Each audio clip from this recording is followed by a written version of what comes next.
All right, I just took a big deep breath, and here I am, uh, somewhat hesitating and somewhat ready to talk about pedophilia, um, primarily about my own life and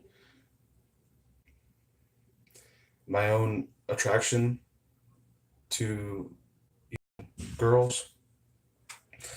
Um, I've always only been attracted to women for the most part.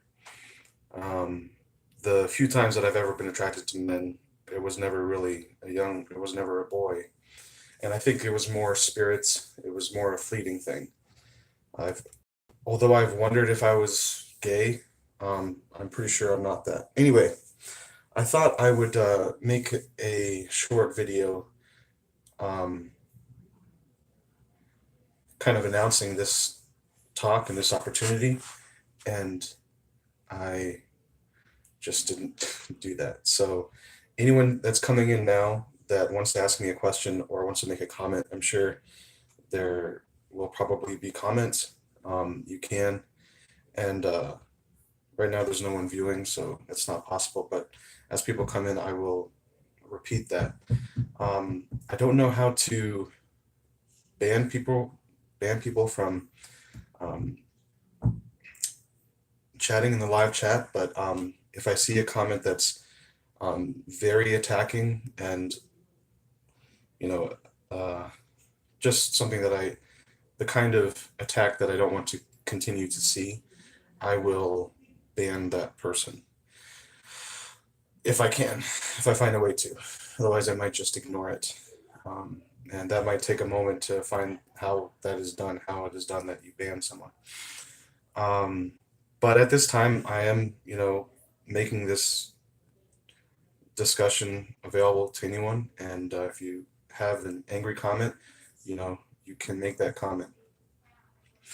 And this is for me, this is going to be kind of, a lot of it is just to feel my own emotions and any projections that people might have at me.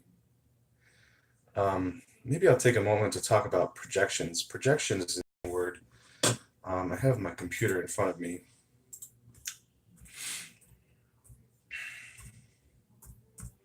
If we talk about projection from a psychological standpoint, it's different than.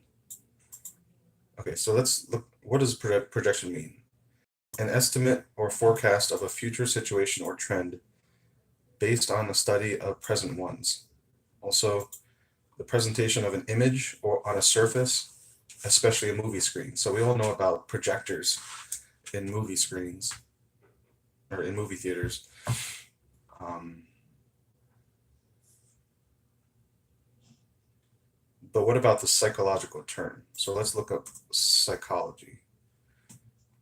Okay. In psychology, let's use Wikipedia here. Psychological projection is a defense mechanism in which the human ego defends itself against unconscious impulses or qualities, both positive and negative, by denying their existence in themselves while attributing them to others. For example, a person who is habitually rude may constantly accuse other people of being rude. It incorporates blame shifting. Whew. Ooh. So,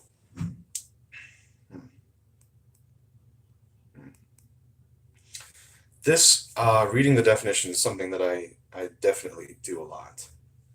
I would say I'm definitely unaware a lot of what is happening at the time that I'm making a judgment about someone.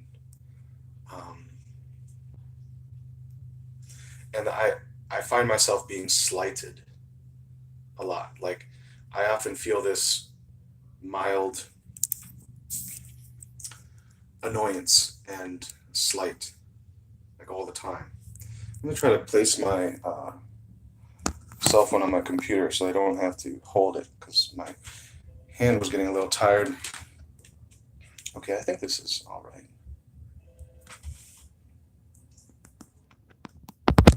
Okay, I guess we'll have to do that, and you can see my full double chin. By the way, I'm not really losing weight right now. I was losing weight for a little while, and then I kind of stopped. So if anyone's interested in that, that's what's going on right now. But when I think about projecting, Jesus uses the word projecting a lot. And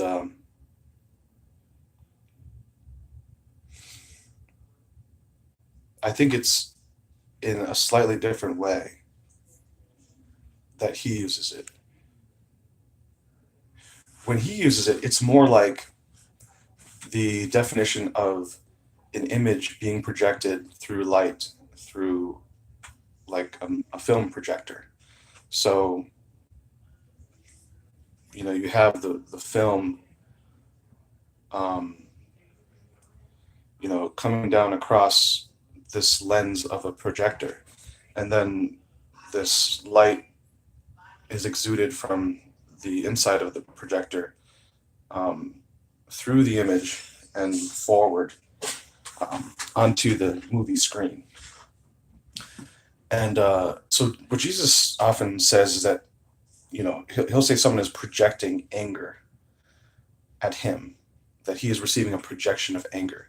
So that is someone's emotion of anger that they are projecting out from their soul to Jesus' soul. So I think that's a little bit different than this definition here, which I will read again. Psychological projection is a defense mechanism in which the human ego defends itself against unconscious impulses or qualities by denying their existence in themselves while attributing them to others. So that does happen, and it's a good use of the word. But I think you can also use the word project to suggest that, to describe the act of sending an emotion to someone else. So when I use it here, I'm using it the way that Jesus has used it, where, someone might project, either a feeling of love or a feeling of rage towards me. So if someone gives a comment, and, people that are judgmental that might come to this will,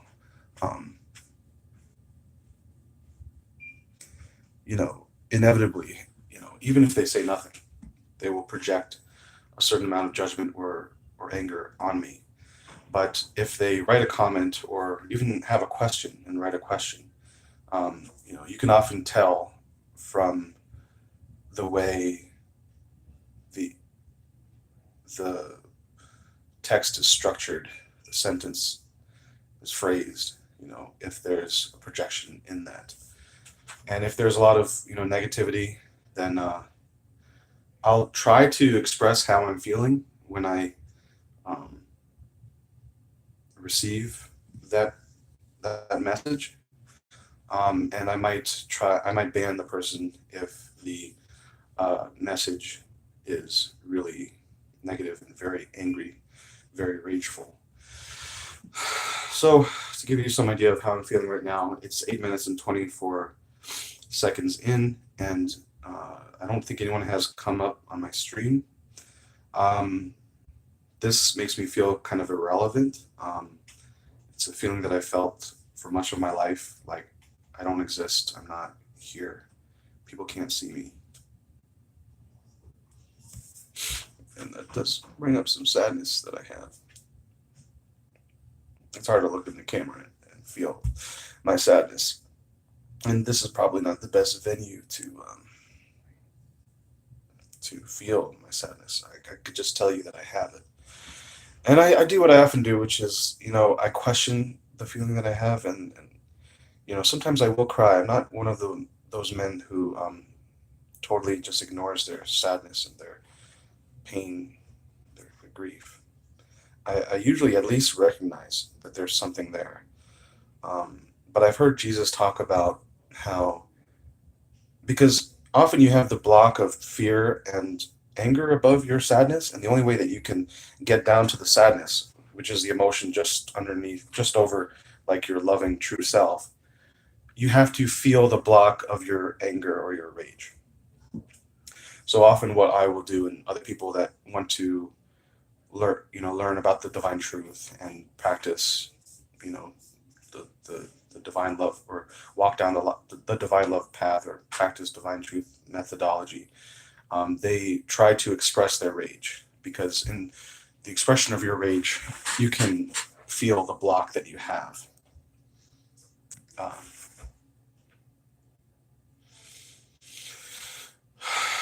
the block of rage that you have that hangs over your sadness. Um, and it's quite extraordinary. It's quite it's left quite an impression upon me. The times that I've actually, gone into a rage and found what is there underneath. Um, I have had pretty major rages, and I remember one in particular where I was driving down the road in my paratransit vehicle, and I was going quite some distance to my next pickup, and I was just getting angry with God for how hard it is to find the truth, how hard it is to feel the truth. I'm feeling a little bit of that pain right now as I say that. But like for me, it's been really hard for me to. I'm sorry if my voice breaks up a little bit. I don't want to stop that from happening. So it's just, if that happens, it happens. But it's been hard for me to, like, I've really wanted to find answers to questions, like scientific questions. I'd like to know what the earth is about. From the first, my first introduction to what this physical universe is probably, the globe in the class. You saw the globe in the classroom, and you saw the globe all over the place. I mean, as a child, you're picking up images, you're seeing things, you're seeing colors, you're seeing, you know shades and gradients to objects, and you're picking up everything around you.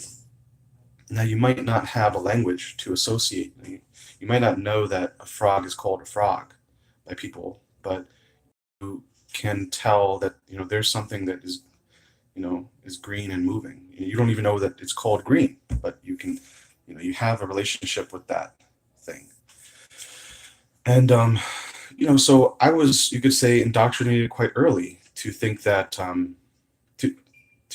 the Earth is a spinning sphere, because I saw globes all over the place. And when finally someone told me what that was and said, "That's what you're on," I made that connection. At least that this is what everyone believes that I'm on, and why should I question that? So, but then people started to explain that, and I went to grade school, and people began to explain what gravity was, and like the craziest thing for me, and I'll go back to this, but I'm sure I've talked about it before, but the whole idea that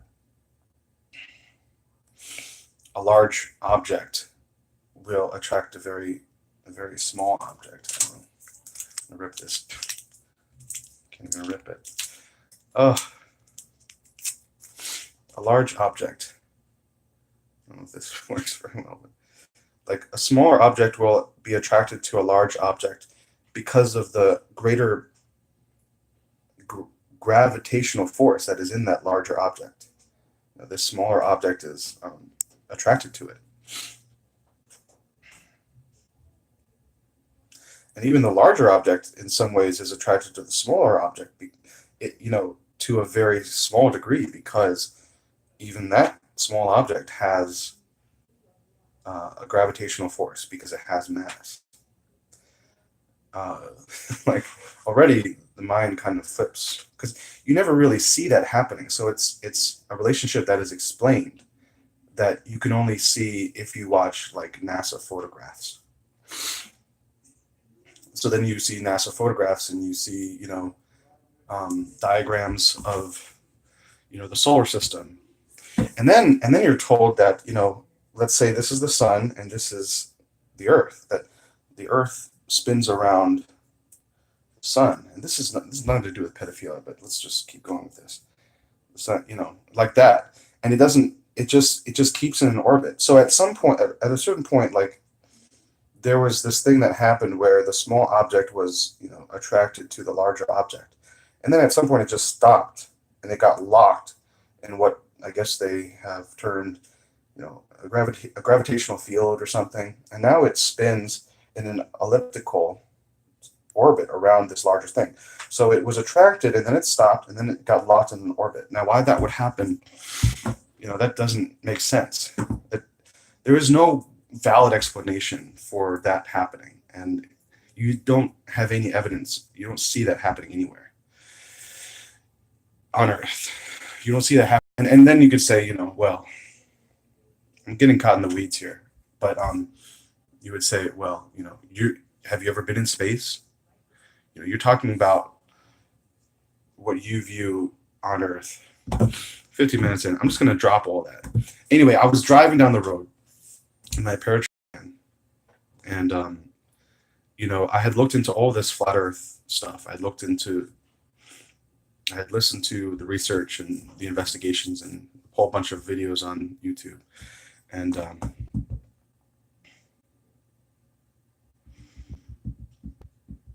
I was just praying. I was talking to God, and because I had some free time, no one was in the vehicle, and I was saying,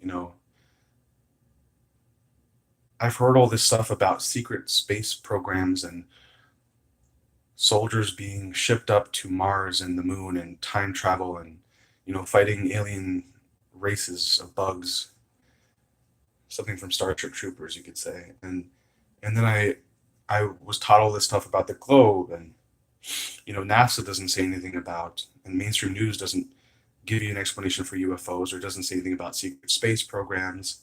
I was all into a bunch of new age stuff for a while. And then, then there was Eric Dubay and these flat earth videos. And so much of what I was hearing, first I was just curious about, someone saying that the earth was flat.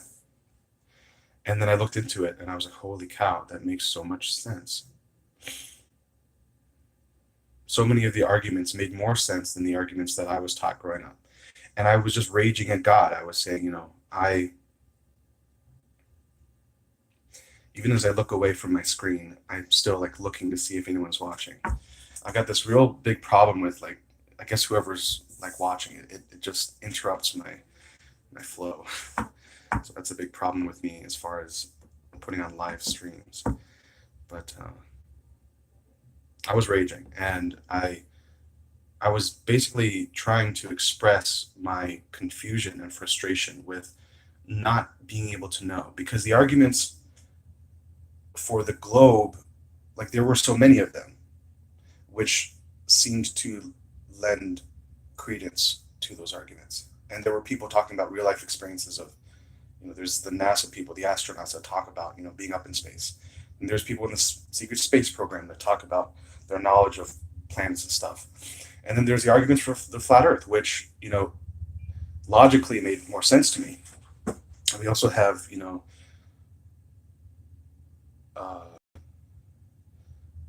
the historical understanding that most cultures had that the earth was flat and unmoving.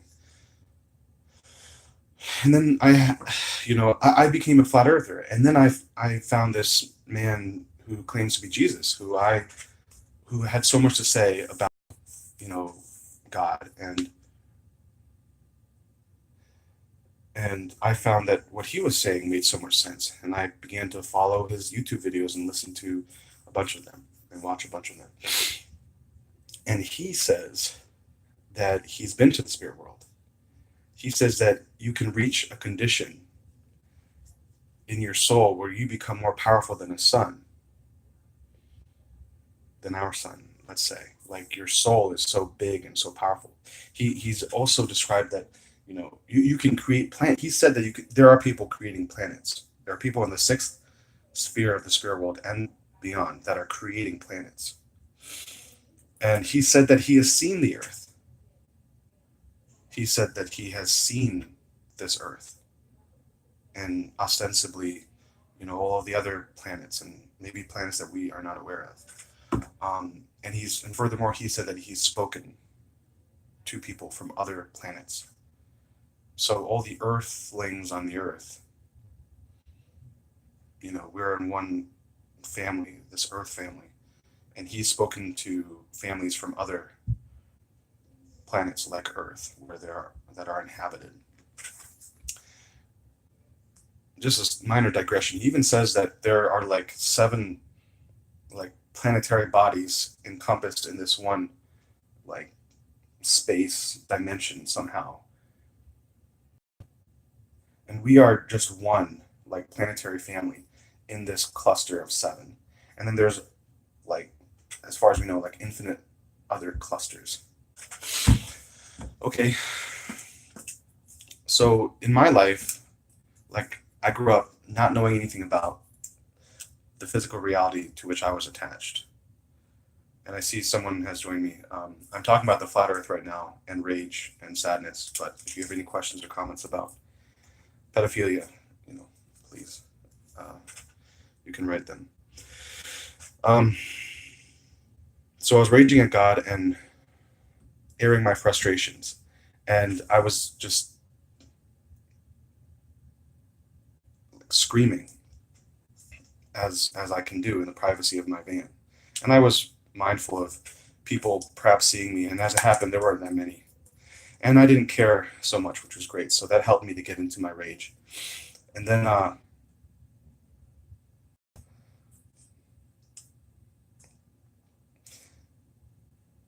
it got to a point where my voice became so hoarse from all my screaming, and I began to cry. I finally connected to some sadness. I finally connected to some grief.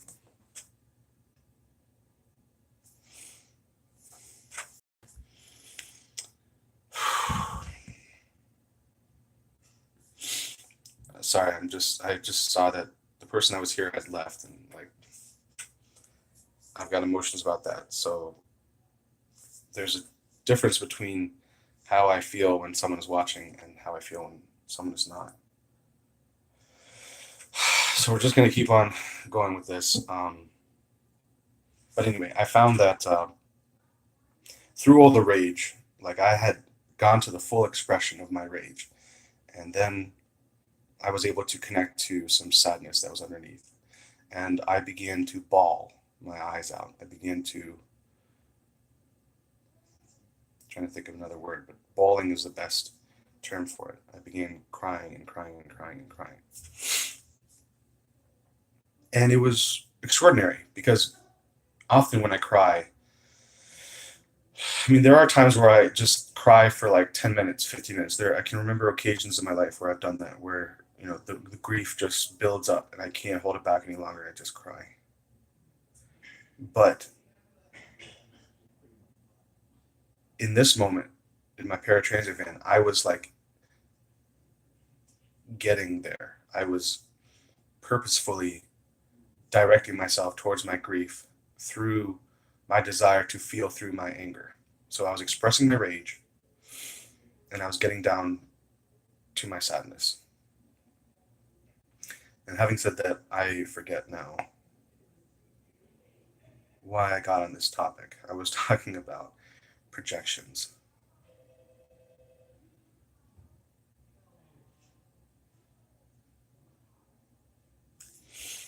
Anyway, I think what I'll do until I find another, you know, some until someone makes a comment or a question.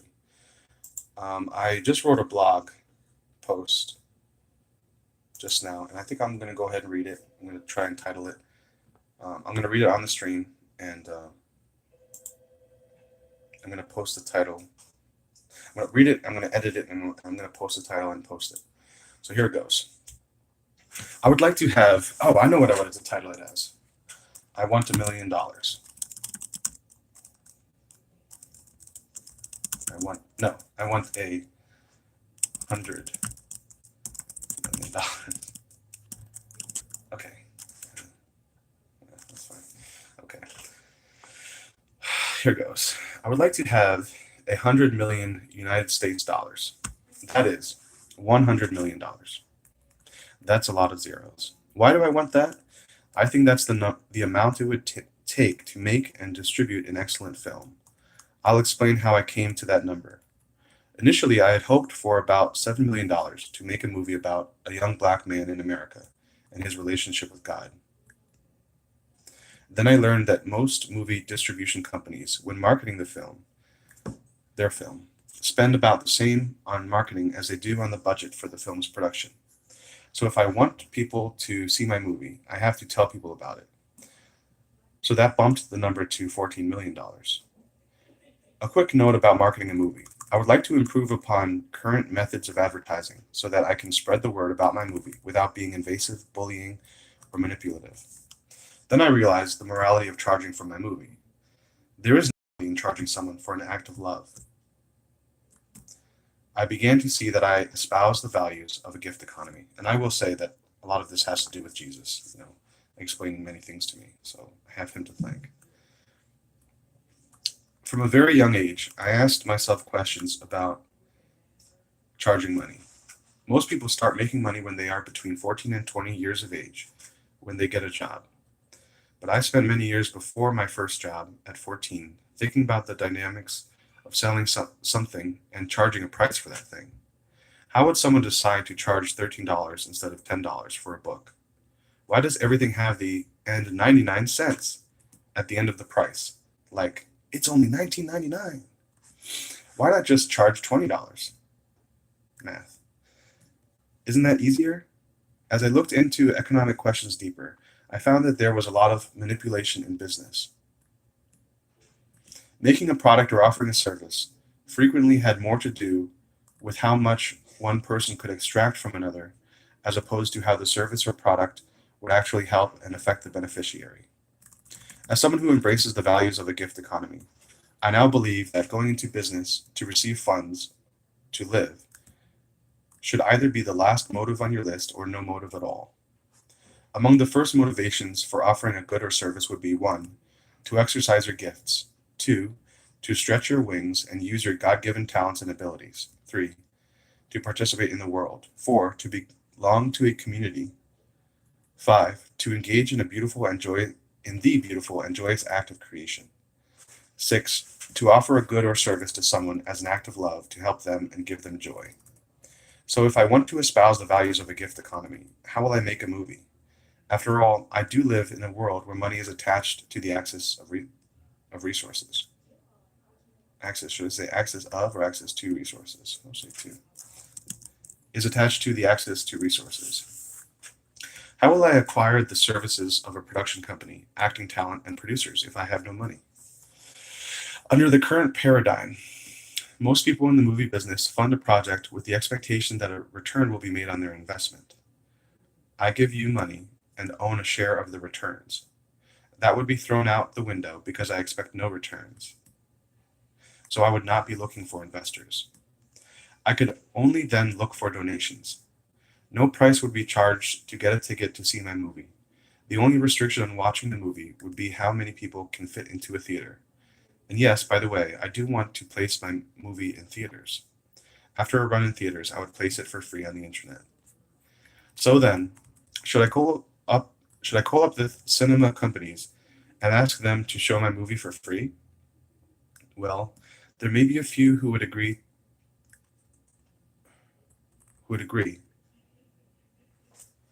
to do that, let's say, to do that. But in this world, as it is currently, not many would. Let me read that again. So then, should I call up the cinema companies and ask them to show my movie for free? Well, there may be a few who would agree to do that. That's a good change. Okay, that's fine. I would have to strike a deal with movie theater companies. I want $100 million people to see my movie in its theatrical release. Interesting. $100 million, 100 million people. When considering what a fair amount of money would be to offer movie theaters to show my film, given the fact that they have to take no risk and they receive an amount up front, I landed on the value of $80 million. That's about $1 per person in all the parts of the world where the movie will be shown. I think that's fair.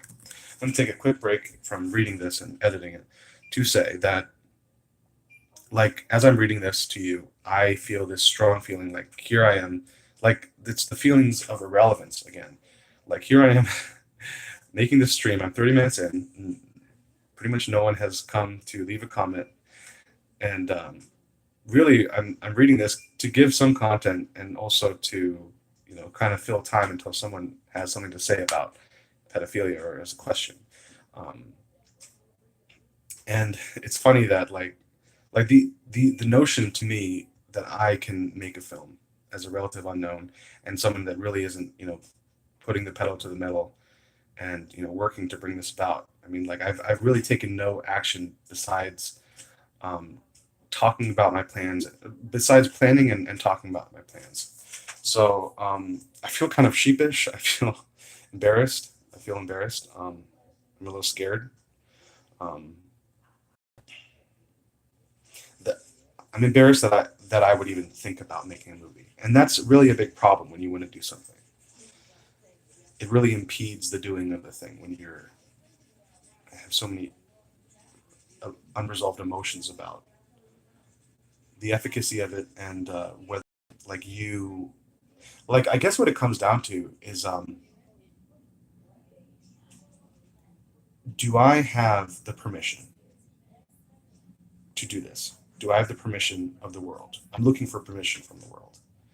I'm waiting for someone else to tell me you can't do this. And in fact, I think I send that emotion out as a feeler. If it's not automatic, if it's not obviously implied in what I say, it's definitely an emotion that I'm sending out. I don't feel good enough about myself. I don't feel that I can achieve something like this. Will you tell me that I can? Will you say, Theo, I understand that you don't believe in yourself. I'm here to tell you that you are allowed to believe in yourself. Even if they told me that, as people have said, in so many words, I still might not believe in myself. I still often do not believe in myself.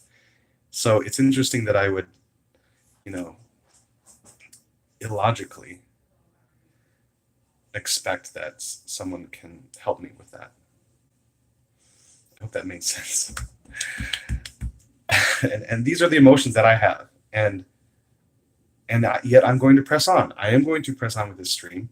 I have 80% battery remaining on a lot of time that I can use.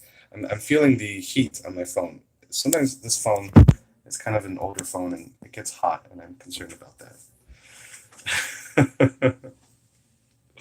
I'm thinking that someone might actually watch this. Like, I get very low views on my videos, and that brings up yet another emotion. Like this whole idea that, life is emotions. I don't know how to say it, but like it literally all is all about emotions.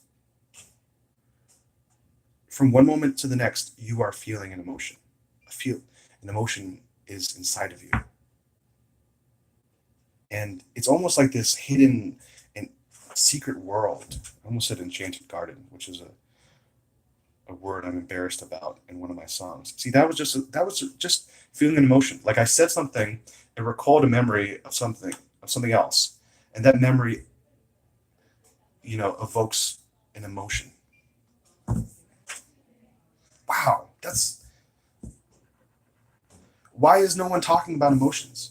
When I say no one, some are, but few people are. Why is no one talking about it? When you're talking about how sad you are, you're talking about your emotions.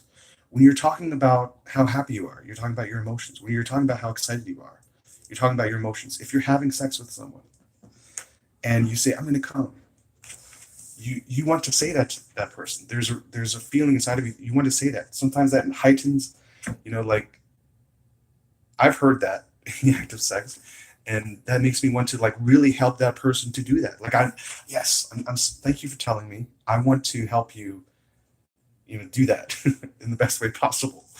So I want to help you do that.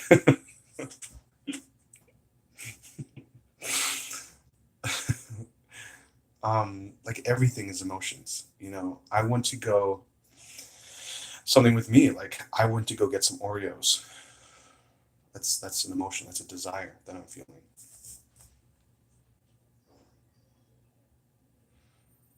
So like for me, even if no one comes to my stream, which seems like that's what's happening right now, no one's really watching.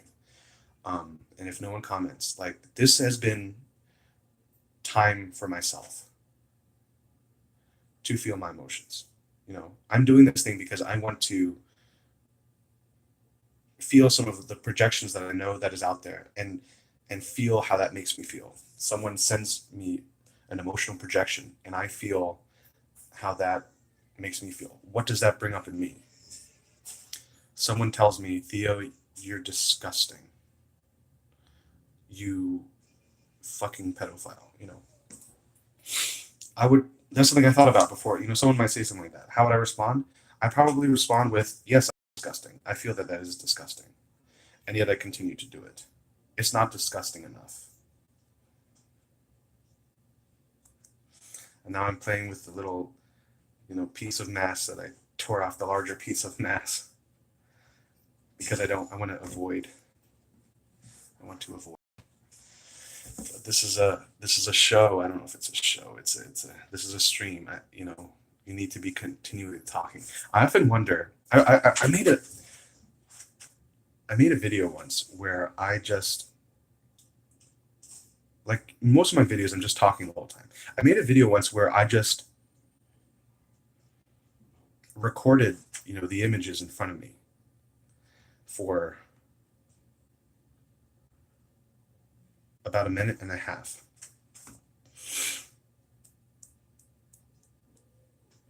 And I said nothing. And then I said a lot, like in 4 minutes. It felt great. It was a very interesting day. In fact, somewhere in there, that was a video where I kind of admitted having these pedophilic thoughts. So that's kind of related. Maybe that's why I'm recalling that. But it was incredible. Like, I was like, are people going to zone out? Are people going to watch, 20 seconds in and realize this guy doesn't say anything?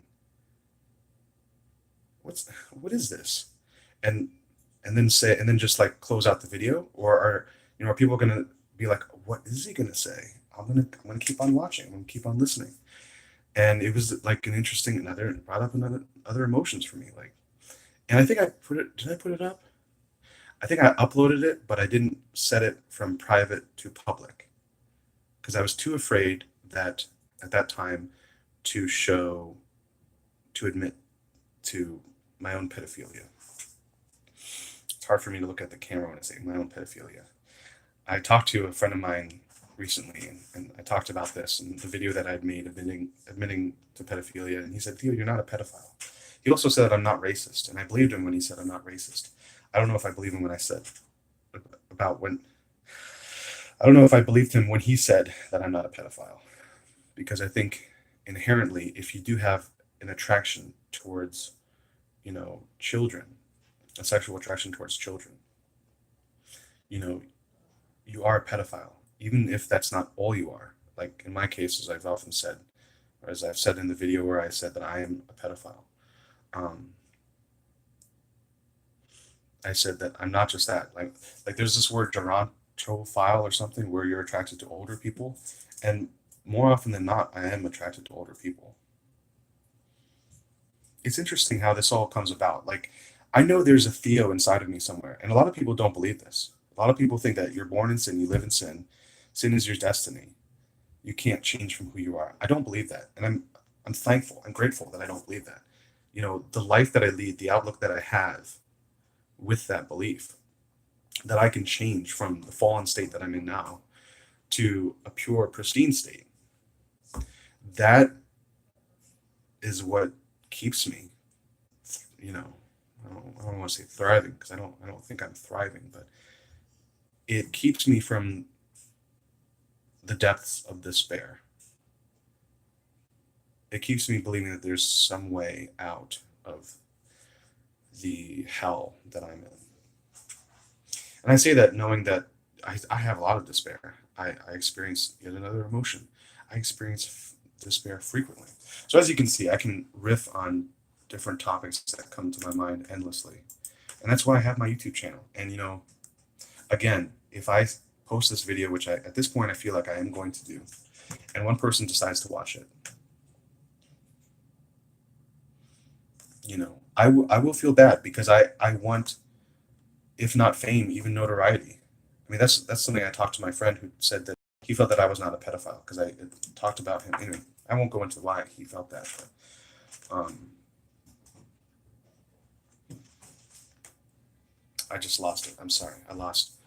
That's another thing I watch a lot is like how thoughts come in and how they go out. And I think this is why people stutter. Like, I don't stutter a lot, but I used to stutter a little bit, and I find myself stuttering on occasion. My father was a stutterer when he was young, and then he kind of rose above it. And from like a teenager on, he stopped stuttering. But I would notice that he would stutter sometimes in talking to me. And stuttering, I really feel like as you're saying something, like emotions come up. You don't feel accepted, you don't feel loved, and you might feel like you might get a message from a spirit. A spirit might say something to you, or something is recalled as you in the act of speaking. Because there's, a memory. Every act that you make, there's a relationship to all the memory of your entire life. So if you think that, you know, if you had a very scary moment where you almost drowned in the water, or maybe your friend drowned in the water, now you might have this relationship, until you release that fear that's inside of you. You might have this relationship with water that you feel like whenever you touch water, there's a good chance that you might drown, and that impede your joyful experience of swimming, or anything to do with water, anything to do with large bodies of water. So you may not swim that much. So you just impeded yourself because of a memory. So I think this is all interesting stuff. Oh yeah, what I was saying was like one person might watch this, and I have to remind myself that you know anything that I want to become, anything that I want to do in my life, and I would like to be somebody. I guess I would like to be somebody. I don't know how much that means that I want fame. I think it's a problem if you're doing things only for fame.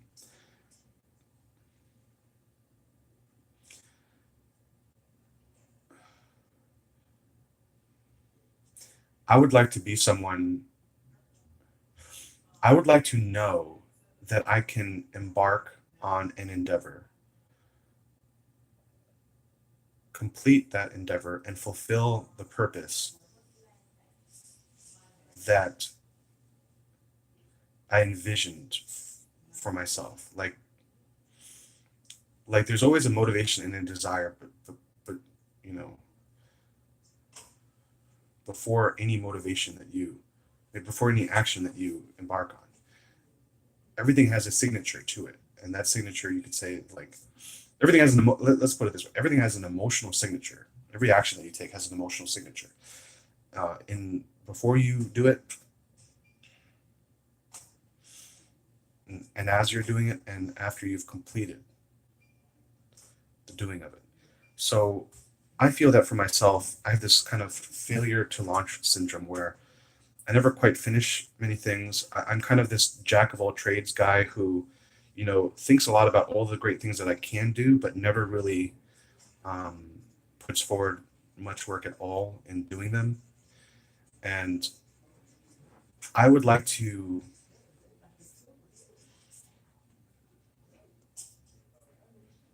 I would like to be someone that successfully executes things. And I have this some understanding that in starting that process, in in starting the process to become someone that you know does things and succeeds in doing the things, it's really elementary, but it's like so important psychologically. I, I think you can grasp that. In starting the process of becoming that person who succeeds, you have to understand that you have so many impediments. If you're not succeeding, you are impeded, and there's no one else that you can blame for the impediments. You are attracting these impediments. It's also stuff from your past that it's the emotions that you feel before you embark on it, and as you're embarking on it, before you decide to quit. Those emotions block you from the full execution of it. If you were in a pure state, you could everything you embarked on, I believe, you would come to the conclusion of. And even if it's something you didn't follow through with, you wouldn't feel that it was a failure, because in the process of doing it, you would see the benefits of using your will, even if it didn't provide the desired effect. Like if you're building a house and you stop halfway through, and you do something else that you find you would rather do. Um, the work that you put into the house, it doesn't mean that it's lost. Someone else might take up on that house, and they have half a house finished, and they can finish the house and then use it. And now I've lost my train of thought again. Often when I'm praying to God, I have this train of thought. Oh yeah, now I remember. Yeah. Even if I made this video and no one watched it, I have to understand that I'm going through all of these emotions, because when you embark on something, all of the emotions come up. The problem is when you decide to not embark, when you become someone who is permanently still, when you try to be still, and in that you are using your will, you are acting. That's what a lot of people don't understand. I thought that, there's this tenet in Buddhism, I believe, which is like this idea of non-action, that things will come to you even if you do not act. And while that's somewhat true, in the sense that you could be manifesting, and you are manifesting, your emotions. That's something I go to, and that's something I talk about in this little blog post that I have here. Um, but that's not the state that you want to be in. You don't want to be in this non-action state. You want to be utilizing your will. You want to be, doing things. And the best state to be in is to have faith that what you are doing is good for you, is good for the people around you, is good for your relationship with God. And I don't have that faith. That's basically what I'm saying. And I push myself to do little things. I push myself to make this YouTube channel. I push myself to make a blog. I push myself to write something, even if I don't think many people will read it, because I want to be an actor. I want to be a doer. I want to be a completer of actions and tasks. So, I know this has nothing to do with the original motivations for this, with the video, but I'm going to go back to my little post here and finish it here. So, I would like to strike a deal with movie theater companies. I want 100 million people to see my movie in its theatrical release. Okay, I said that already. So now we have $7 million. No, I don't think it is. When considering what a fair amount of money would be to offer movie theaters to show my film, given the fact that they have to, that's something I wanted to say. To say that I can expect a certain amount of a lack of success. And I posted I posted two videos recently. I think my last two videos, yeah. One was about Brie Larson, and one was about Timothy Sheaf. And while I was very interested in these topics, and the events surrounding these people, I knew that these are current events, and to post videos about them would be to tap into issues that people are currently interested in. And I felt at that moment that, am I seeking notoriety here? Am I trying to, go for this thing where, you're trying to tap into, like, if you made a channel all about, all about current events and commentary on current events, you could probably do pretty well, because people are always interested in more information at the time. And if you can quickly come out with that information, then you could do pretty well. And I was asking myself, is this all about notoriety? This is something I'm always asking. Like, it doesn't matter if you are successful. It matters if you are morally successful, because that is the only test. I don't know what I'm saying. Like ultimately what we're doing is we're seeking joy. So if you want joy, then you have to commit acts that would, have the consequence of joy. And so that means you have to always conduct yourself morally. It's really that simple. And why is that? Because there is a God, and because God rewards um, loving behavior, and God has a penalty. That's a word Jesus uses. He doesn't like to say the word punish. He says that God does not punish, and I do see the difference in those words. So I'm glad he clarifies that. But there's a penalty associated with every unloving action that you have. So really, what you want to do is you want to I have to adjust myself in the chair. You want to always act morally. It's so simple because you know you want to have joy in your life. It's something that everyone wants. Everyone wants to have joy. Many people don't know how to find that, how to attain joy. But you better believe everyone wants joy. So so if you don't know what is moral, it behooves you to find out what is moral.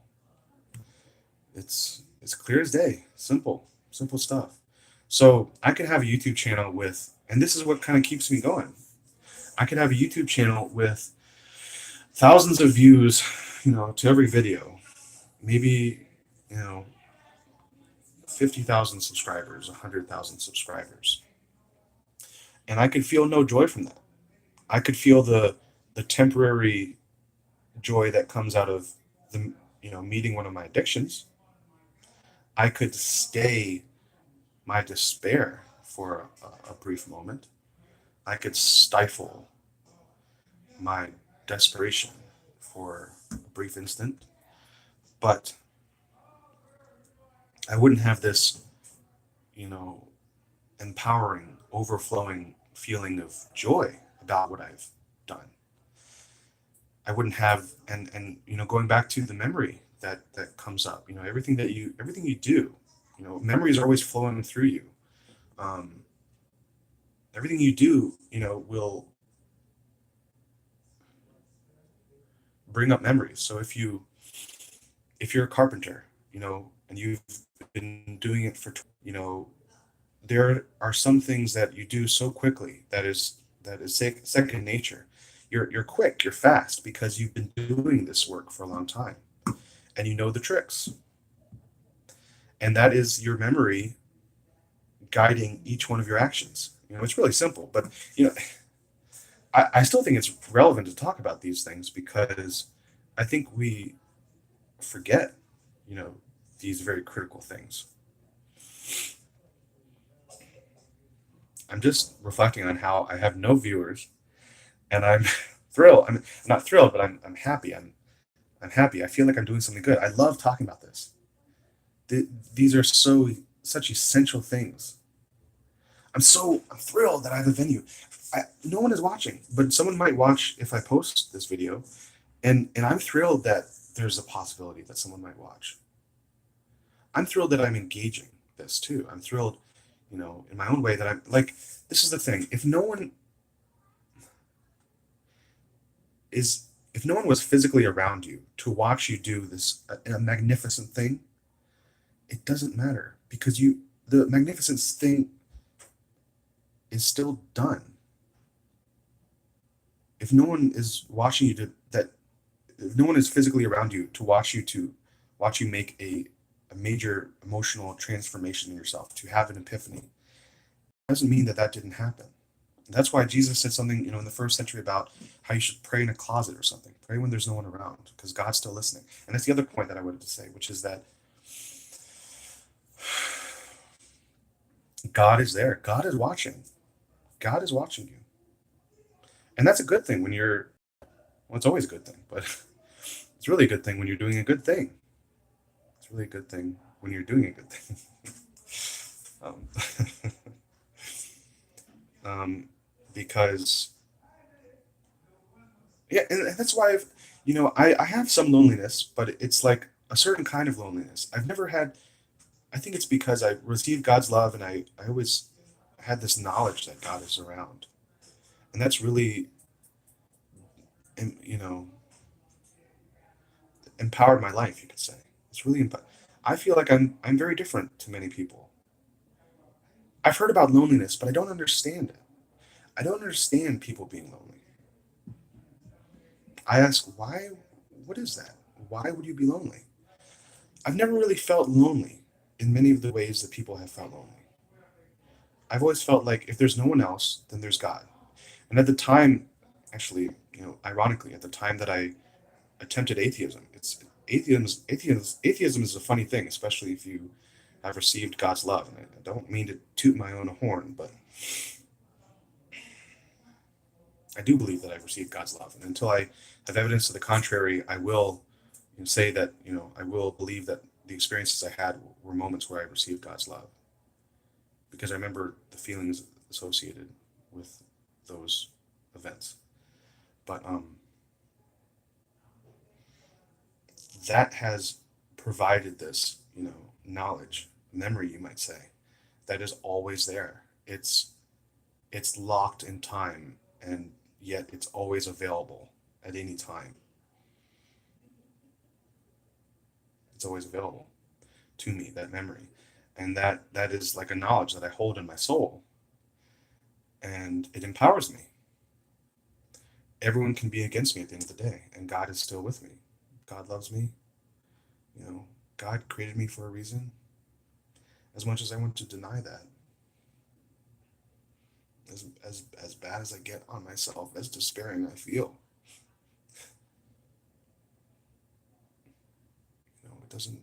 it doesn't take away from the truth of it.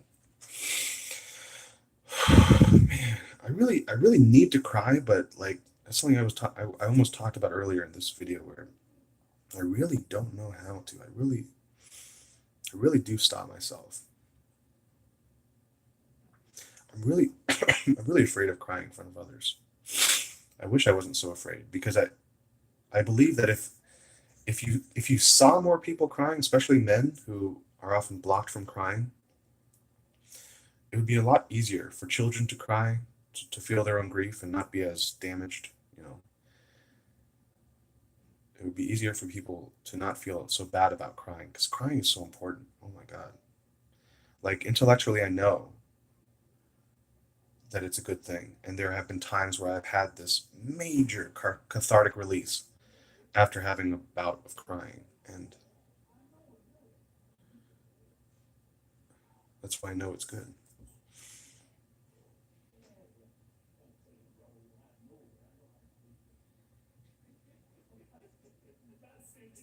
How did you feel with that silence? I thought I would give you the silent treatment for a few seconds. You'll never hear that on This American Life or the CBS, morning news. You'll never hear a 3-second pause unless there's technical difficulties. I wish I could talk like this all the time. I don't really, I don't talk to people like this that often. I mean, the few friends that I have, I do get into long-winded conversations, and I always enjoy the opportunity to share and to hear them talk about themselves and share themselves in a meaningful way. But I guess that's why I'm happy now, is that it's so rare that I can do this. And the other day I recorded my own voice talking about some issues. It was like an an uh, an audio journal entry, and I almost thought about posting it up. I might, but maybe when I'm famous and people care about what my life has been. That's another reason. Like I assume that if I ever make it, if I ever achieve the lofty goals that I have for myself, then people will want to know who the man was. And I know that that comes off as really arrogant, but I'd like to say that, I mean, I remember, you know, looking into Steven Spielberg. I remember looking into Martin Scorsese, my heroes, my role models. So I'm just looking at the time. It's an hour. We've reached the hour mark. I have 62%. I might do this for a long time. 62% battery life. But I looked at my heroes, Martin Scorsese, Steven Spielberg. I wondered how they got where they're going. Steven Spielberg was a little deceptive. There was a movie studio that, I mean, yeah, I'm not saying that he's a bad person, but he was a little deceptive. There was this movie studio that was building, and expanding their offices, and he moved into he took one of the office spaces that was being, built, and he put a sign on the door saying Mr. Spielberg. And when, assistants and interns walked by, if there was any question, I don't know who this Mr. Spielberg is. Should he be here? If there was any question, he would just speak with authority and say, "Oh yeah, set that right there. Oh no, so and so knows about me being here." You know, and I'd be, "Oh, okay, okay," and then they would say, "Okay," and they'd just keep on walking. And I guess he just made a presence for himself. That's pretty fascinating. So what I'm saying is that when I become a successful filmmaker with, you know, 6 movies that I've personally directed and 30 other movies that I've helped produce, then people will want to watch the hours and hours and thousands of hours of me in my early life. Hopefully there will be a way in the future to like condense, like in the Matrix, like condense all of this into like really quick forms. Maybe we can like expand our brain capacity to, because what I'll do, I watch so much YouTube that, I'll watch Jesus and Mary and their divine truth videos, and I'll watch it. I'll increase the speed. I'll increase it from 1.00 to 1.25 or 1.5 if I watched the video already and I understand the main points but want a refresher. So maybe there's a way that we can. Sometimes I watch videos, at double speed, and I can still receive a lot. So let's try to finish this here because I'd like to finish something. I like finishing stuff. At least I like the idea of it. Okay, I would have to strike a deal with movie theater companies. I want 100 million people to see my movie in its theatrical release. When considering what a fair amount of money would be to offer movie theaters to show my film, given the fact that they have to take no risk and they receive an amount upfront, I landed on the value of $80 million. That's about $1 per person in all the parts of the world where the movie will be shown. I think that's fair. So now we have $7 million for making the film, $7 million for advertising/marketing, and $18 million for this new way of distributing. So I want about $94 million. And I round that up to say I want $100 million. If you got $100 million, you'd like to give it to me to help make this movie. The one person that watches this video, feel free. My PayPal is on my channel. Another thing, another emotion. I had so many emotions about. I was gonna make a video about, I made this option available to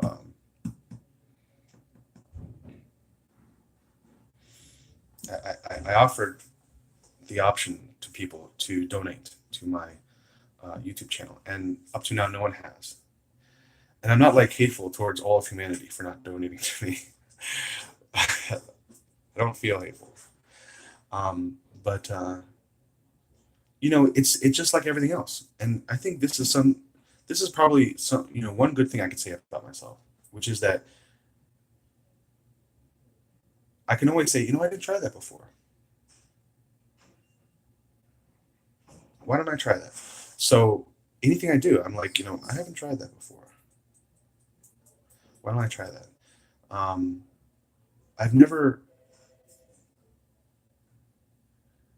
thought of myself as someone making good content to the point that someone might want to offer me money so that they could encourage me to continue making good content. And making that option to donate to me available on my channel is me trying that on. And so far, I've had to dealt with the emotion that no one wants to, and that's cool. Like I already kind of thought that that would be the case before I put it up, but I'm keeping it up, and I'm, you know, seeing what comes. All right. So, new question. Who the heck is going to give me an unknown $100 million? Why, how, and when will they give it to me? Are also good questions. I guess why is the biggest question here.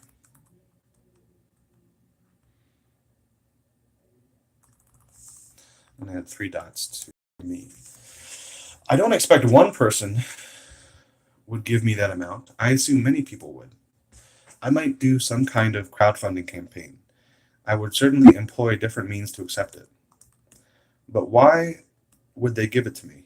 The simple answer is because they believe in the project. They believe in what I and others are trying to do to bring this about. I haven't told many people that I want $100 million to make a movie. I usually tell them I want $7 million for the production budget. Many will then proceed to tell me that no one will give me such an amount, especially when I don't have a background in successful projects. I understand their feelings, but I don't go so far as saying it can never happen.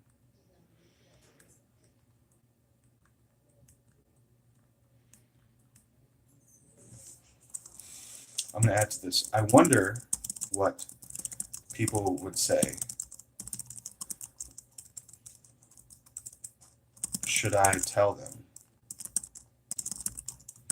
I want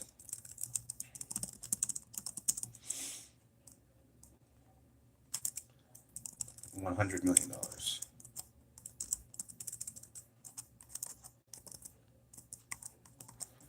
I'm putting it numerically instead of phonetically. All right. When I think about my project, I think about myself. I talk to God and pray about my life. It occurs to me that maybe no one is watching because they see this guy has been talking for an hour and there are literally no viewers. And to that, I say, I just farted. I thought it would be louder so that I could be like a fine point of what I'm saying. And it wasn't loud enough, so I couldn't make that point. As my father laughingly says, report. He calls farts reports sometimes. And they are reports, like the report of a trumpet. But that's another thing, like to fart on camera, to burp on camera. Sometimes I do that. And I do it specifically because I want to feel my emotions about embarrassment. Like, there's nothing ultimately wrong with that, but you're not supposed to do it in public society. So I do it because I want to feel my resistance to that. Anyway, all right.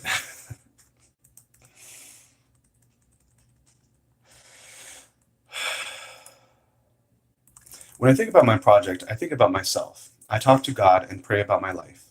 I think about my motivations for the film I want to create.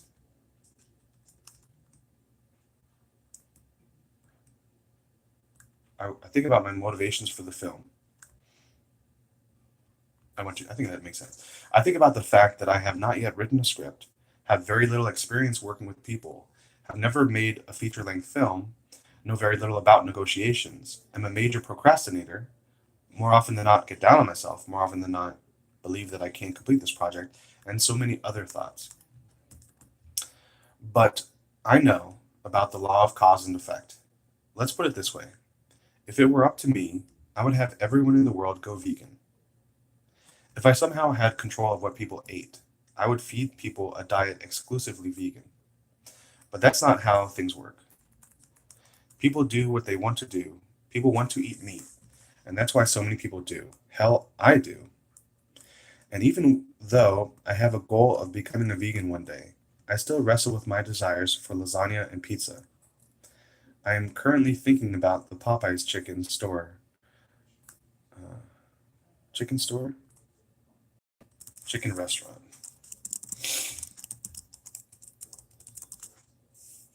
Another thing, never do if you want to be famous is don't pick your nose on camera.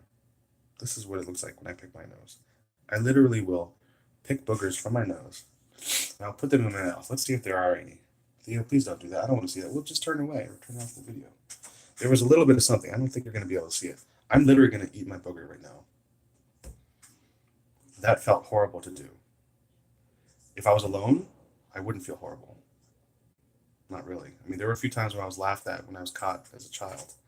But now I make sure that I'm never caught. So the fact that I'm doing it on this stream when potentially, everyone can see me, see what I just did. That when I just did it, when I just put it to my mouth, to my tongue, I felt horrible because I'm anticipating the projection that I have felt when I do weird things like that.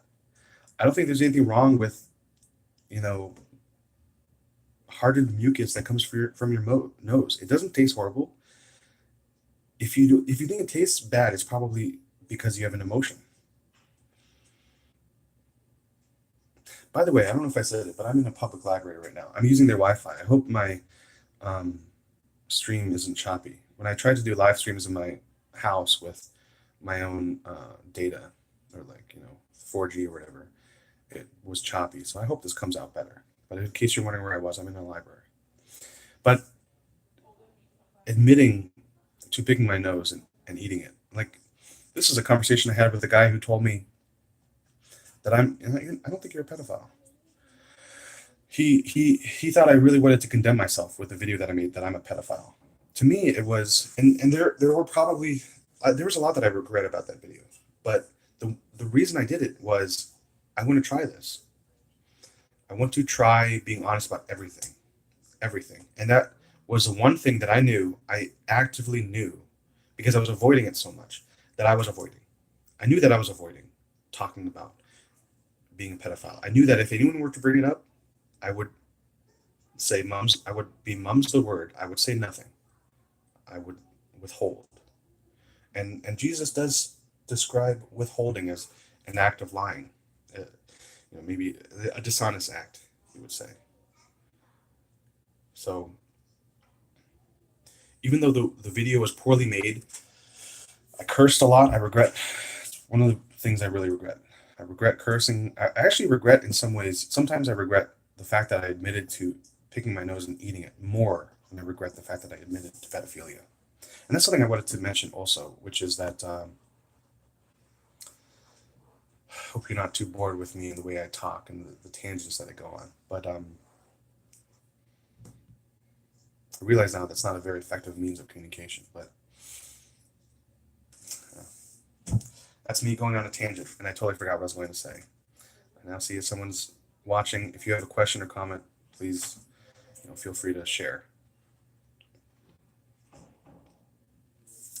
Right now, I'm in anticipation of questions or comments. I'm reading a post that I'm about to post up on my blog. So I will continue to do that. Let's put it this way. If it were up to me, I would have everyone in the world go vegan. If I somehow had control of what people ate, I would feed people a diet exclusively vegan. But that's not how things work. People do what they want to do. People want to eat meat. And that's why so many people do. Hell, I do. And even though I have a goal of becoming a vegan one day, I still wrestle with my desires for lasagna and pizza. I'm currently thinking about the Popeye's chicken restaurant across the street and how I might go there. Trust me, I am not going there for the sides. I should say for the side dishes. People eat what they want to eat. So when you see McDonald's and Subway and KFC making oodles of revenue year after year, you know that that's because people love those restaurants. Now, while the food climate may be disappointing, there are positive developments. People seem to be embracing organic food and homegrown food more. People are looking for vegan meat alternatives and plant-based milks like coconut and almond. More and more people are trying veganism and vegetarianism. But the important thing to see is that people still want a bacon double cheeseburger, and McDonald's is still successful because they have the desire to meet the needs of the customer. Everything works on desire. That's another law, the law of desire. I can feel the resistance in people when I write that. Give me a break, Theo. What makes you think that there are these laws? I'm not here to convince you, but to me it's simple.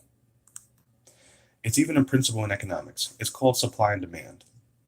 If people want burgers, they're spelled THIR.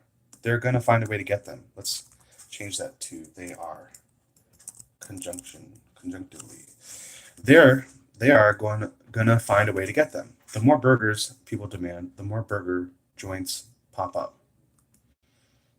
Makes sense.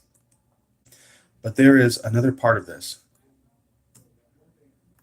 It's how desire works in the individual and how the desired event materializes or manifests in one's reality. The law says you will surely get all that you desire. If you say you want popcorn and never get it, that means you have fear. Fear is another way of saying, I don't want this. Because when you have fear, you are disactivating, deactivating the mechanism of desire in your soul. So when I say I want to make a movie but fear any selfish motivations I may have, or fear the response that my movie will have, I'm saying, I don't want my movie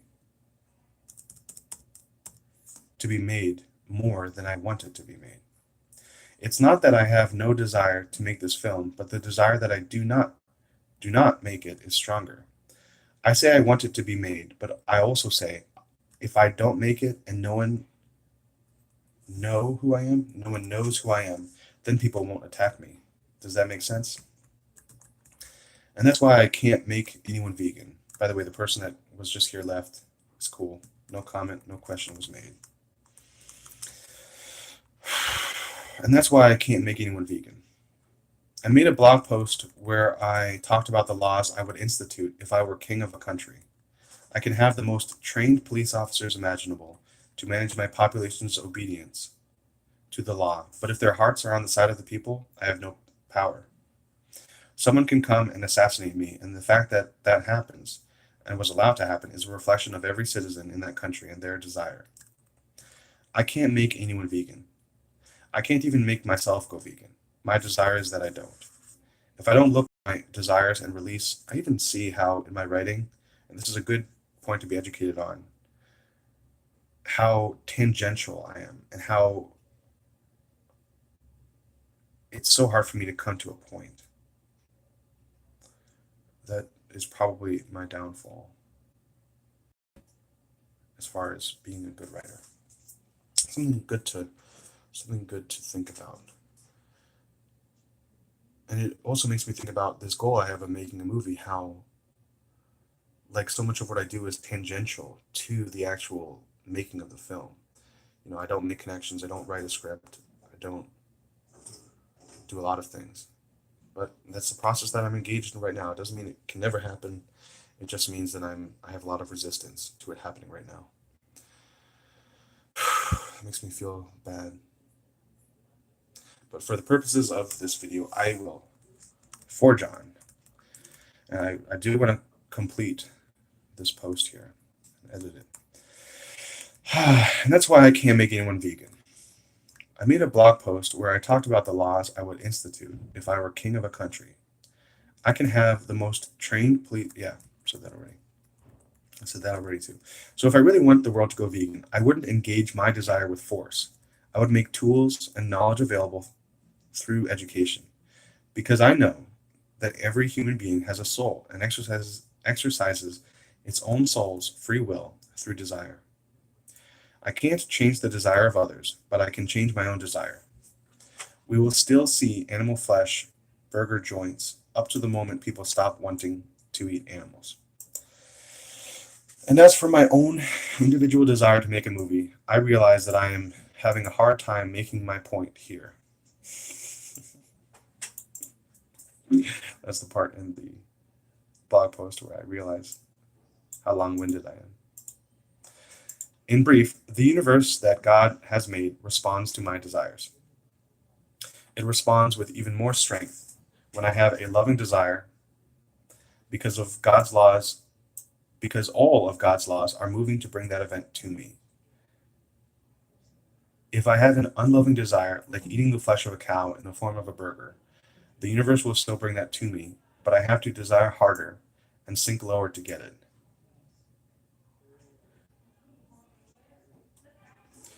I'm almost at the end of my blog post, but these other things that I want to talk about are popping up, and I don't want to forget them. So I want to talk about them as I come up, and then I'm going to return to this. The first thing is that a big reason for this video is that in my video, in the video that I made saying I'm a pedophile, which I think about 200 people have watched up to now, I said that the reason why I am making this is because I want to talk about it. I want it to be on the table, like everything else. I don't want to shy away from it. I don't want to avoid it. I don't want to evade it anymore. And that's true. At least at that point that I made it. My desire to talk about it, was in that moment greater than my fear of talking about it.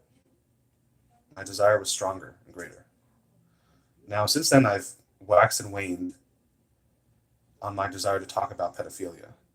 And honestly, there's not a lot to say. I mean, I think in the future I might write about experiences that I've had, both for the benefit of others, but also for myself to, like, as a form of self therapy and a way to really investigate. Like, if I write about it, I manifest it, right? Manifest those feelings, and I can trigger them, and I can work through the feelings that I had behind all of the things that I've done.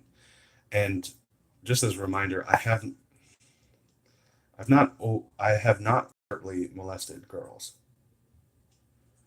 Um, there are, I can say, about three major events where, like, I was sexually explorative, and I was a teenager for all those times.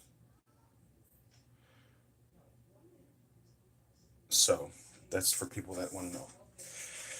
So this video had a lot to, the motivation for this video, the reason why I made this has a lot to do with the fact that I did want to talk about it. And I also I wanted to provide a space for people who had questions for me. Now, as it happens, no one has up to this point left a comment or question. So I can draw from that people are not that interested. I think the people that did watch my video probably are more interested in attacking me, and they want to attack, people who are immoral, specifically pedophiles.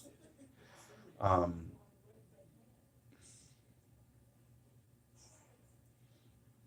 but that's not everyone, but just most people probably. I mean, there wouldn't be that many people compared to my other videos, which have very little views. There wouldn't be that many views on that video if it weren't for that, I believe. But it's also like interest about why someone's saying this. Why would someone admit to that? I certainly don't admit the secrets that I carry. Why would someone admit that?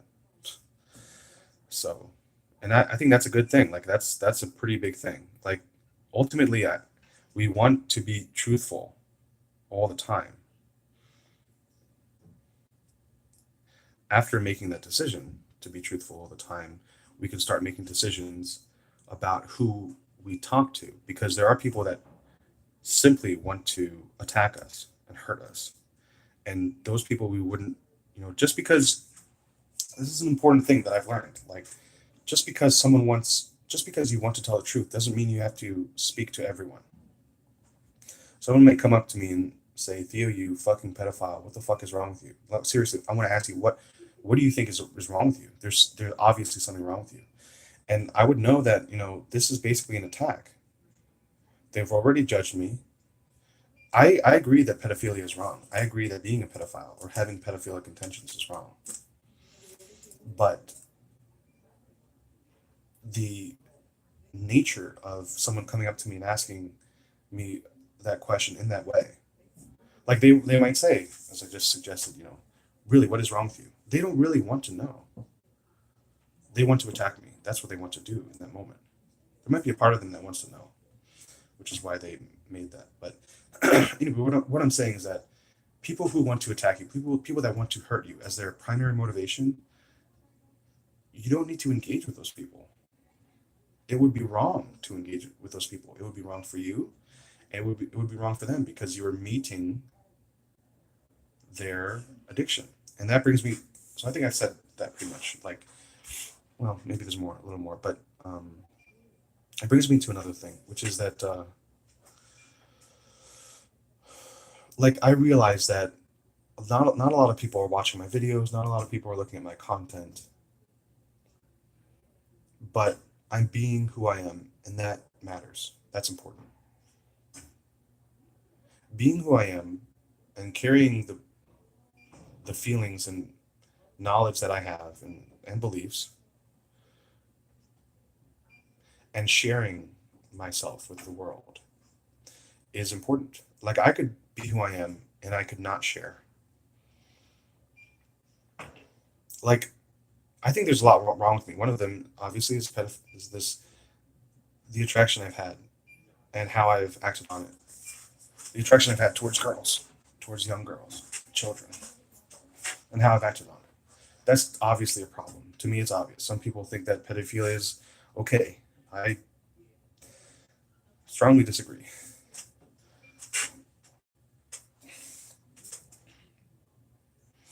But I think there's, that being said, there are, I do have some good values.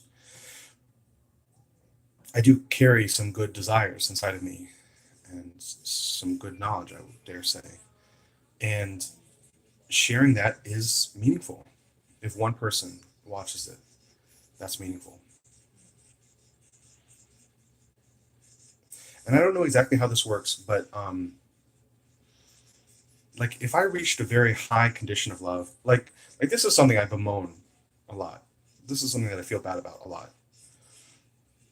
I often feel bad that no one comes to me and asks me, Theo, what do you think I should do about this? No one really asks me for my advice. And it's something I've always kind of hoped for. I think that goes to feelings of like because I have feelings of mediocrity, feelings of desperation, and I'm like I really want attention. I think you know that kind of it goes to that. But I think it also goes to like I want to be someone that can provide good advice. I want to be someone that can help others, and I don't see that happening. People are not interested in what I think a lot. People don't want. People don't seek me out.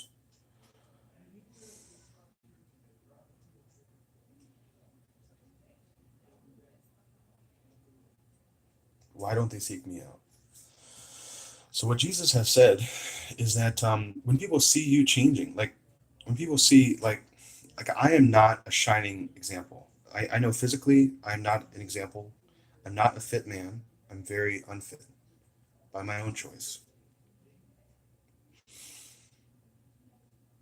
I know this one guy at work. He's really fit, and people not I don't know how everyone feels about him, but no one's ever said a bad word about him. He's our safety manager, very fit dude. I respect the hell out of him because he's fit. I think that's great. He's made some good decisions. I want to be like, I want to have that. I want to be like that. So that's why I admired him.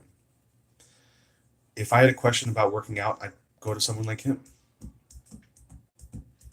If I had a question about, what makes you want to take care of yourself, I would go to him. But I know that I'm not, physically, I'm not very attractive in the sense, I'm not just talking about sexually. I always have to put that proviso, but um, I don't look like someone that, has success in their life and feels good about themselves. And I don't look like someone that someone else can learn from. And I understand that. A part of me really wants to be fit so that people will look towards me. But saying that as my understanding right now is that if people or if I were in a better condition of my soul, people would seek me out. So right now I have this, but I'm gonna wait until I remember what it was I was talking about. Um, yeah, basically, I feel like there is this thing that happens that as you grow, people are attracted to your growth. Like if I if I grow spiritually, if I grow in my heart, if I become a more loving person, someone else that is has this has their own desire to become a more loving person will see me and say, "That's the kind of person I want to be like," and they will come to me and ask me for advice, counsel.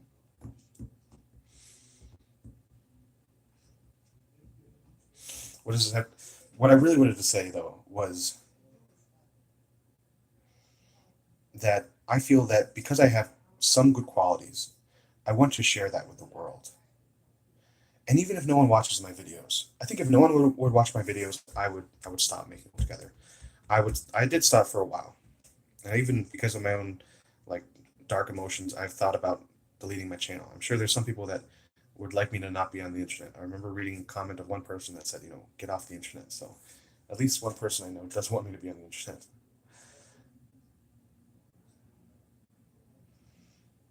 This is another point. Like another emotion keeps me from being as well spoken as I can be, as eloquent as I can be, as good at coming to a point as I can be. There's some emotion there that keeps me from doing that. But I guess what I wanted to say is that, what's driving me is that I grew up with an absence of role models in many ways. I like certain parts of myself. I really do. And because I like these things, I would hope that someone else would have access to, you know, some knowledge that I feel that I have. That's a lot of my motivation for what I do.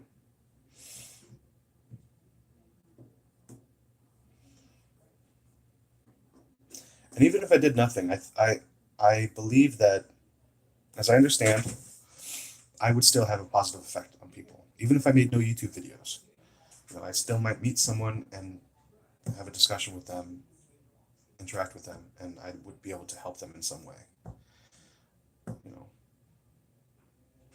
I'd really like to become someone. If you're wondering why I paused then, it's because I was working on a fart. I felt it at the bottom of my big intestine colon, and it was like wanting to push its way out. I was like, let me do it in a way that people outside this door won't hear, and maybe you won't hear. So, why do you say stuff like that, Theo? People are always getting on me for why. Why are you? You don't need to say what you don't need to always. You don't need to say everything. That's what a lot of people say. You don't need to tell everyone. You don't need to say everything.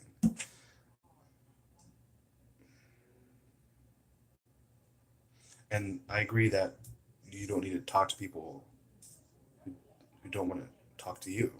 And that's something I'm definitely working on. I mean, I think it is kind of a problem that I say everything to everyone, but it's not really that big of a problem. But when I talk to someone who's not interested, I've definitely grown, I think, in that respect that, I will stop talking to people who I know are not interested in me, not interested in what I had to say. And I might listen to them, but I won't share what I have to say if they're not actually interested. I'm proud of that change. I'm proud of that development in me. I think those were the two things. So I'm almost done with my little post here. I'm glad that I am talking about some issues related to pedophilia because this whole video was the purpose was to field comments and questions, and I didn't do that for a lot of this, but I did say a lot of meaningful things. Glad I did say a little bit about pedophilia. So here goes with the rest of my post here. Okay.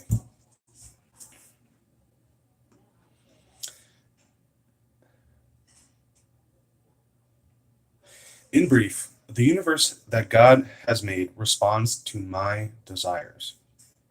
It responds with even more strength when I have a loving desire, because all of God's laws are moving to bring that event to me. If I have an unloving desire, like eating the flesh of a cow in the form of a burger, did you hear that? I just farted. And, and as I laughed, a little bit of very liquidy mucus came out of my nose. Another thing that reporter, I'm on a newscast, never must do. Clear your nose. There's a little bit of, you know, I don't know if you can see the gleam of it, but there's a little bit of, I just wiped away the liquidy mucus that was on my upper lip.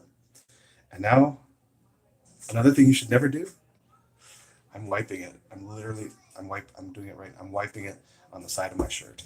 Damn, how could you do that? That is so disgusting. Oh my God, you're the worst person in the world. You're never going to find love. I do a lot of the things I do because, like, I love challenging people. Like, if people weren't that challenged themselves, like, the stuff I would do wouldn't be a problem. So I know that, there's nothing wrong with me being me. The only thing that's wrong with it, and really it's not a thing that's wrong with it because it's not immoral, it's just that other people are challenged. The only thing that's wrong with it is the fact that someone else thinks that there's something wrong with it. That did you get that? Did that come through? All right, almost done here. If I have an unloving desire to, like eating the flesh of a cow in the form of a burger, the universe will still bring that to me, but I have to desire harder and sink lower to get it. If God wants to fulfill all my loving desires, then when all my soul's longing is fixed on making a beautiful film about a young black man's relationship with God, I have to move my upper body when I want to burn. Thousands of people will appear out of nowhere, sending me money to bring it about and make sure people get the chance to see it. That's just how it works. I didn't make the laws, my loving parent did. And I think that's awesome. Even if I never make this movie, because I may find out in the process of trying to make it that it isn't my biggest passion, I may one day see myself developing my desires to a high enough degree to see their instant manifestation in my reality over and over again. I want some popcorn. I turn the corner, and there is someone making popcorn, offering it to people. I want a bicycle. Someone across the street is fixing bikes and offering them to people. I want romance. My soulmate just took a shower and sent me a text asking me what I'm doing right now. I thought that was funny.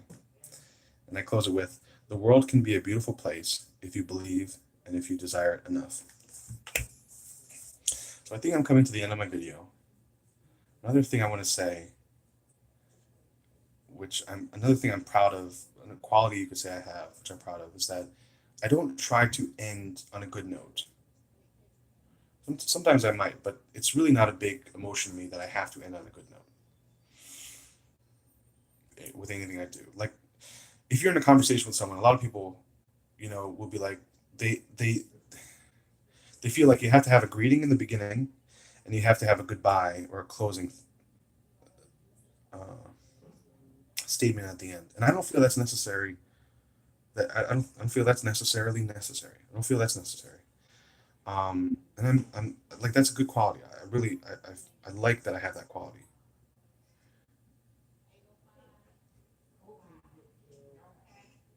Like, I've heard that in the spirit world, people just like come in and out, you know, of each other's, company. And if they leave, you know, in a way that other people's might see as sudden, um, maybe I should end with a fart. I'm farting a lot. I got a lot to fart about. um, um, if someone leaves in a way that someone might think is sudden, that doesn't necessarily phase the person. But I think the reason why I like that I have that quality is because I have this understanding that life isn't always fantastic and wonderful. We are often, in a very fake way, trying to make it wonderful and fantastic. But when it's not, it's not. And we have to see that. I mean, I guess the truth is that it's always good because God made all of it. But because we have our own, you know, uh, like our our own free will action has an effect on what happens in this universe that God has made. We now have the opportunity and the ability to affect how happy our life is made. And this is a big thing for me to come to, because I know I have major issues when it comes to blaming God for things, for the way the world is. I remember when I was young, I asked God to send me more suffering because I thought that it would make me a strong person, someone that people could look up to. Again, coming to that emotion. I thought it would make me someone who I thought I could grow more if I had more suffering. And now I understand that I create my own suffering. I could ultimately have no suffering. Maybe it's good in the sense that, Jesus came back, like in his first century life, he said he didn't really suffer that much in the way that most people do, even though he was tortured and, ultimately killed. He was even raped, he said at one point. He was a man who was raped. Um, and he's coming back now to understand in a better way, where I guess he was not able to before, the plight of the ordinary human being. Because he has said that, although we all are born in this world,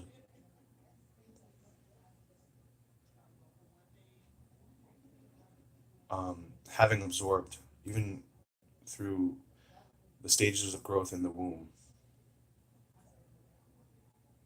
all of the negative emotions of our parents, and start, imbibing them, and start filling our souls with these negative emotions. Jesus, at the moment of his birth, I just read an interview today where he mentioned this. At the moment of his birth, God took away and purified. God took away all of his. See, that was my stuttering. God took away all of his, all the negative emotions that he had until that point imbibed, and basically purified his soul up to a sixth sphere level. So, I often get jealous about that. I get angry at God and jealous of Jesus that, you know, that God did this for Jesus. Well, why couldn't you have done that for me? But maybe it's good in a way that, I am now living a life where I can experience a lot of the sufferings. Like earlier, I mentioned that I don't really understand loneliness, and that's true. Maybe once I get to a condition where I'm able to reincarnate, I will come back to the earth and experience some of that loneliness that I don't really understand, that I never was able to feel. So I can, you know, get the emotional signature of it, and now I can help more people because I understand it. Interesting how life works. That's really what's cool about, following and believing these divine truth teachings, is that it's just open. You know, you ask questions like, how does eternal life work? How if there is a heaven and you're supposedly always happy in that heaven, how does that work? It's so hard to imagine that. And now I have like this framework, this background of understanding for how that might work. And that's the really amazing thing about the divine truth. And everyone I talk to who I inform that I'm following this, people think this is really wacky stuff, but they don't really understand how meaningful it is to me. It's I can't say enough about it, and I wax and wane, and I doubt it, and I backslide, but I am profoundly impressed. I really am. So I'm not going to try to end on a good note. I'm just going to say how I feel, how I felt about this video. I'm glad that I had this moment to talk about myself. I'm grateful to the two people who have tuned in for even the few seconds that they tuned in. Um, it did bring up emotions in me. I see that I have a really big problem with the idea that I'm being watched. If someone has an expectation of what I might say, it really kind of puts wrench in my engine. I don't know if it's that they had, I don't know how to frame, I don't know how to express it, but I'm seeing that, I definitely have an emotion with, like, if I see, like right now, I see zero people watching. There's an icon that, you know, uh, represents a person, and it says zero next to that. And then there's an icon that represents like a hand with a thumb up, and then there's a zero next to that. Right now there's a zero and a zero, but there were before when there was one person watching, it was a one. Then it went back to zero when they left, and then there was a second time where that happened. And whenever that happened, and I remember this, in the other videos that I made where I made live streams, like it really threw a wrench in it when I realized that someone was watching. So that means either that I can't make live streams, or that I have to keep making live streams until and keep bringing up that emotion that I have, that, oh, someone's watching. I wonder what they think. I hope they don't think I'm weird. And it's funny because I'm actually pretty good at public speaking if I have something to say, if I've prepared at least a little bit. And all I really have to do to prepare is like, just think about it and feel about it for a while. The best talks that I've given, there was a lot in me to say. So if you have a lot to say, if you're afraid of public speaking, all it really takes is just have something to say. And if you have a lot of fear, just know that you're having fear. Your fear doesn't, it's not like a thing of reality, because we're all human beings. And if you believe that you're not a human being, and that what you have to say doesn't matter, you're wrong. You're wrong. And you don't see that right now. But, you know, it's true. You are wrong. You do have something to say. Everyone has something to say. Everyone has something to share. So again, I do appreciate those two people coming in and, you know, helping me to learn something about myself and feel some feelings. And I'm sorry that it's such a choppy stream, and I have so many tangents and whatnot. I'm somewhat sorry, not terribly sorry, not sorry that I didn't talk a lot about pedophilia here. I don't think I'm going to do this a lot. I mean, I'm just going to, whenever I, whenever it's relevant to mention that, there was this, like I imagine as I work through issues related to sexual projections and, the, sexual needs and demands upon women that I have, because ultimately I want to get to a place where I'm only attracted to my soulmate. And as I work through that, I might mention, I was attracted to this young woman, to this child, and I might mention that, and I don't want to bump over that, because in the past I would, because I made videos about ogling, and I found that I'd be honest about everything except for the fact that I there have been times I've ogled girls, I've ogled young children, and I feel at this point that bump, I don't need to go over that bump and not mention it. I don't need to pause and hope the other person doesn't question me further when I pause. I can just say it. That was a big thing about why I made that video. Why made the video I'm a pedophile, because I want to just kind of make this foundation for myself that I will always, you know, I put it out there. I put out there that I'm a pedophile.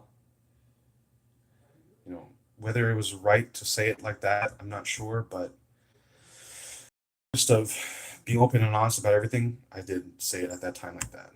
And I think God will show me what the next step is. I might delete that video at some point, and if I do it, it will be in a way where I know now it is right to delete it. I know now that I've